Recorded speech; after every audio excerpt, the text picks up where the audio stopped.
ఏడుగురు కొడుకులంటండి. విగ్రహ పుష్టి, నైవేద్య నష్టి, బ్యాచ్ అంతా చూసుకొని ఉరవలు చెప్పుకోలేడు. అద్దరు పని చేయడు. ఒకడు బేబత్సంగా ఉన్నాడు. ఆజానుబాహులకు ఒకడు తర్వాత ఒకడు వస్తున్నాడు. రే పెద్దోడా అంటే వచ్చాడు. సమూయేలు అంతటి మహా గొప్ప దైవజనుడు, ఈడు కరెక్ట్ కింగు సరిపోతాడు అనిపిస్తుంది.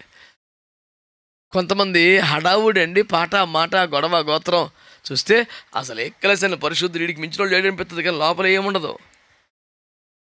డొల్ల, మేడిపండు, మొత్తం పురుగులే. యేసు రక్తమే ఇచ్చేయం.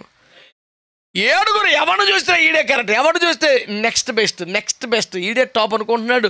పెద్ద దైవజనుడు యేసు ప్రభు ఒక దశలో చిరాకు వచ్చి, మనుషుడు పై రూపాన్ని చూస్తాడు, దేవుడు అంతరంగాన్ని చూస్తాడని సమూయేలు క్లాస్ పేకాల్సి వచ్చింది.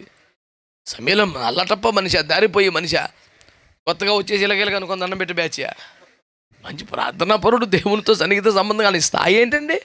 అంత గొప్ప పరిశుద్ధుడే ఒక్క ఆత్మ చనిపోతే, తప్పిపోతే చల్లారి